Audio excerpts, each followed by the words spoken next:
Bonjour les amis, vous êtes la Résistance et vous êtes avec les Gilets jaunes constituants au Pays de l'Uropois. Nous sommes avec André Bellon et nous allons parler légitimité à la fois des politiques et des institutions depuis la non-reconnaissance des résultats du référendum de 2005. Tout ce qui s'est passé en 2007 et 2008, signature et ratification de ce traité.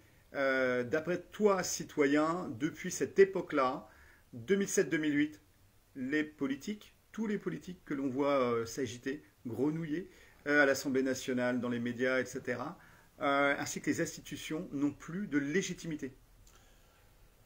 Alors, je crois que, en toute hypothèse, la question se pose. Qu'est-ce qui s'est passé en 2005? Il y avait un traité qu'on appelait le traité constitutionnel européen, et le président de la République de l'époque, Jacques Chirac, a décidé, heureusement d'ailleurs, c'était la moindre des choses dans la mesure où dans le titre il y avait constitutionnel, de le soumettre à référendum. Bien. À l'époque, toute la classe dirigeante, toute, et tous les médias, à quelques exceptions rares près, ont pris position pour le oui. J'ai même un souvenir, je le rappelle à chaque fois parce que c'est symbolique, de quelqu'un qui s'appelle Jean-Marie Cavada, qui a déclaré quelque chose du genre: ceux qui sont contre le traité constitutionnel européen devraient regarder les photos de Auschwitz. Non seulement c'est idiot, mais c'est ignoble. On ne peut pas jouer à ça. C'est un point Godwin. Absolument. C'est scandaleux. Or, le peuple français, devant ce traité, devant l'obligation qui lui était faite de bien penser par tous les médias, néanmoins a dit non.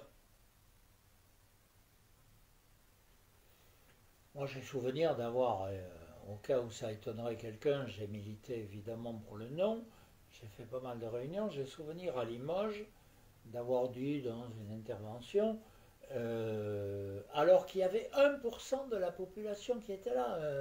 De Limoges, hein, il y avait 1% de la population. Oui, pas française, bien sûr.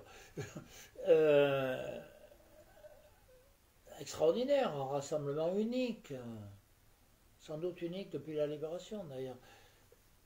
D'avoir dit, je sais parfaitement que la majorité des personnes ici sont pour le non, c'est logique. Hein. Mais il y en a qui ne savent pas et qui viennent s'informer, et puis il peut même y en avoir qui sont pour le oui, qui veulent connaître les arguments des adversaires du oui, et donc des partisans du non. Et c'est à cela que je veux dire, vous avez parfaitement le droit de voter oui, et heureusement d'ailleurs, c'est ça la démocratie. Encore faut-il que vous sachiez que votre oui ne vaut rien si vous n'avez pas le droit de dire non. Et tout était autour de ça. C'est-à-dire qu'on est dans une société où on n'a pas le droit de ne pas être dans la norme. Or, après ce non des Français, qui était sans bavure, hein, il y avait plus de 70% de participation et 55% de partisans du non. Après ce résultat, Chirac, qui avait lancé le référendum, n'a rien fait. Il a pris acte, et puis il a terminé son mandat pendant pratiquement 2 ans, sans plus toucher à cette affaire. Arrive son successeur, Sarkozy, qui va voir Merkel, qui renégocie quelque chose qui, en gros, à part un détail, c'est-à-dire qu'on supprime le mot constitutionnel, ce qui n'est pas un détail, mais à part ça, on reprend le même texte. Ça s'appelle bafouer le vote des Français. Et quelque part, cette manière de mépriser le vote du peuple français pèse encore aujourd'hui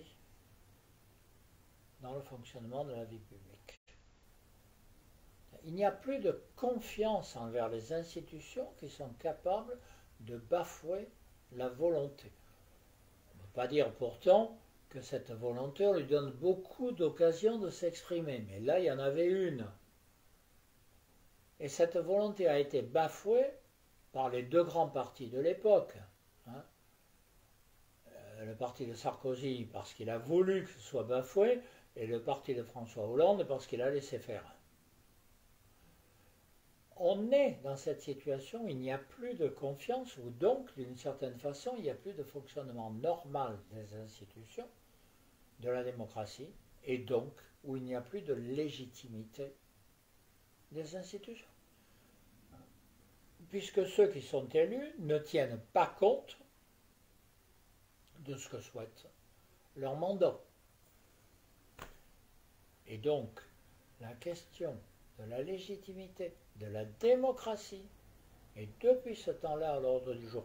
Et pourquoi nous avons fondé l'association pour une constituante? Fin 2007, parce qu'on a ratifié le traité de Lisbonne qui bafouait le vote des Français. Voilà. Et donc, nous sommes dans l'idée, il faut retrouver la confiance, il faut retrouver la démocratie. Et donc, il faut affirmer la souveraineté de celui qui la porte, c'est-à-dire le peuple français. Merci citoyens pour toutes ces informations, ce partage d'informations, de savoir, d'instruction populaire. Force et honneur, on ne lâche rien.